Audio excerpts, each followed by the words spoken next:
What's up guys, and welcome back to the channel. I'm your boy Kalistos, and this time for the first guide tutorial for War and Order. And what better subject to talk about in the first video as the beginnings of the game. In this video we're gonna be talking about the early stages, explaining a bit the UI, the menus, the buildings, pretty much the surroundings to get a better understanding of what's gonna await you in the game after you make your first account.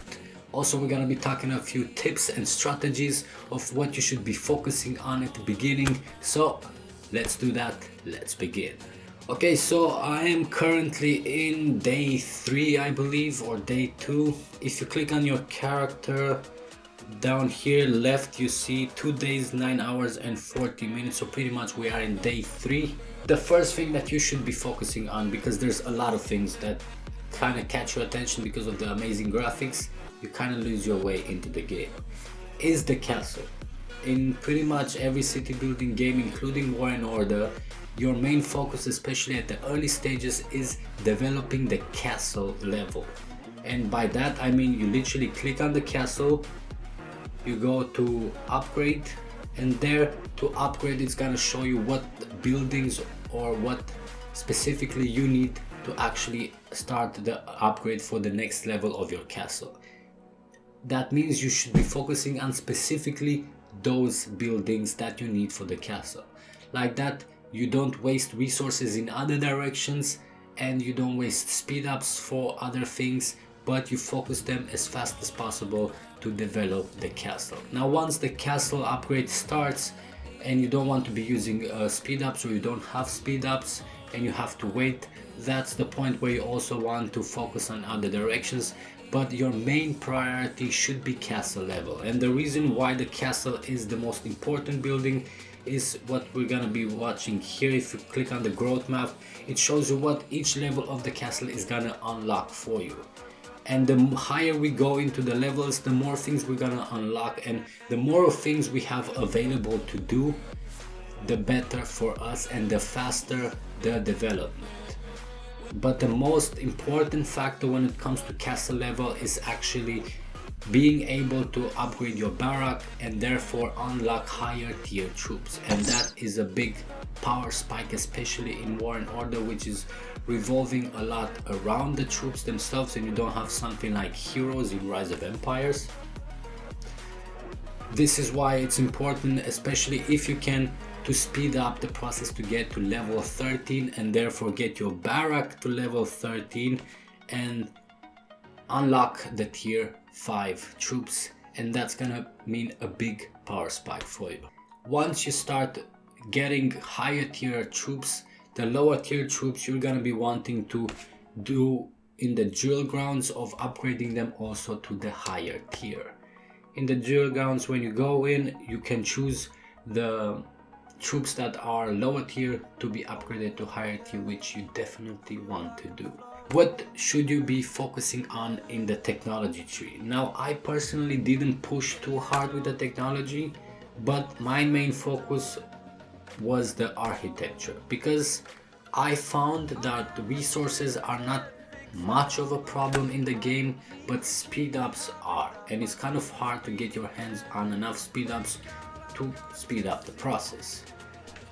And therefore increasing the construction speed will reduce the time, and therefore you're gonna need less speed ups to do your buildings, and therefore speed up getting that higher tier troops. So this is why I focused on the architecture tech first, but afterwards I kind of left it there and continued in the military. Now I decided to focus on 2 troops. I went for infantry and archers.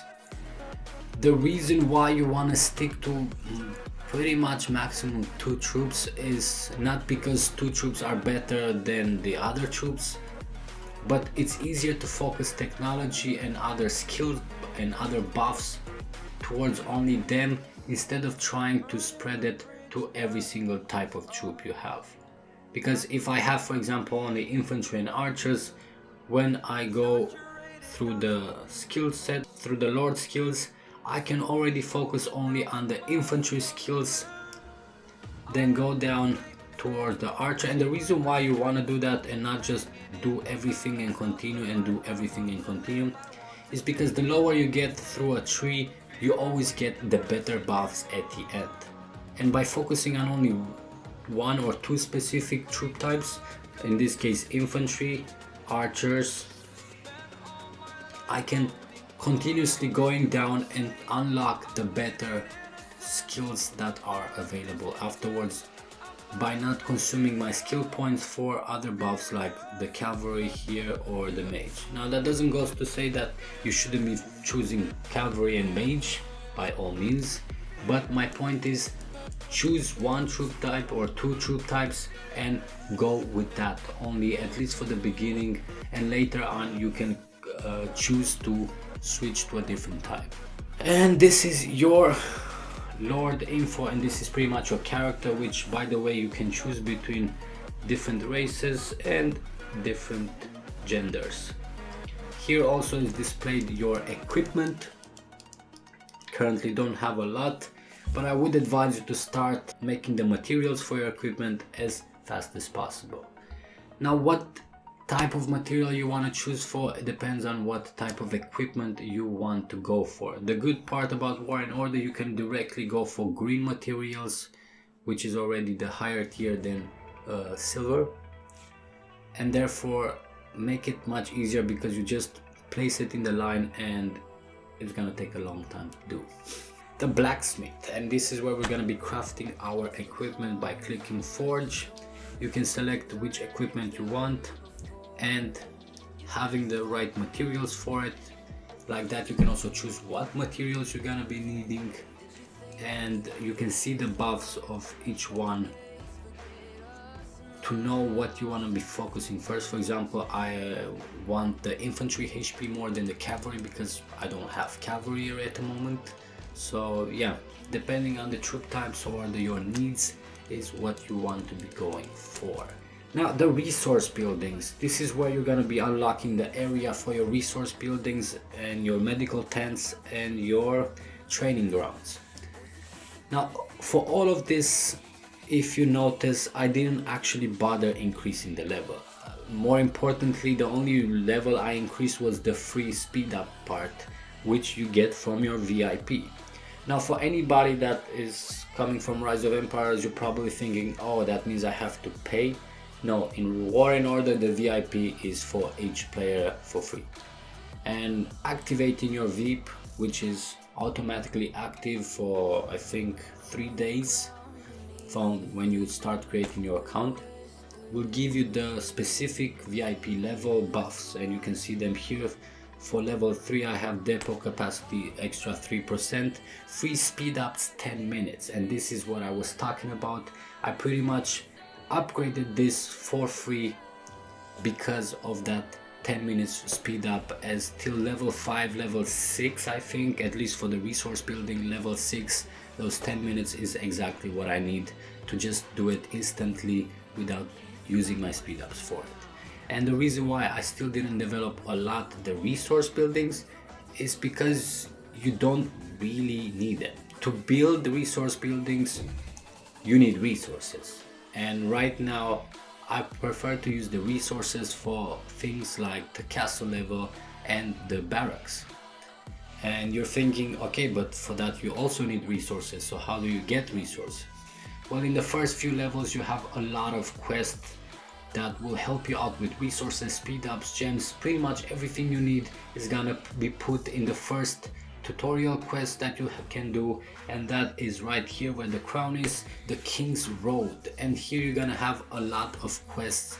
Again, this is something that you want to follow along besides focusing on your castle. So as I said, main priority, develop the castle level, and whenever you have the time you want to be focusing on trying to finish this quest, as it helps you a lot with those extra resources, speed ups and gems, and much more actually. If you're looking for a monster, if you're looking for a resource plot, if you're looking for anything, you have here on the right the resource bar, and here you can select any type of resource plots and of course the monsters and what level you're looking for.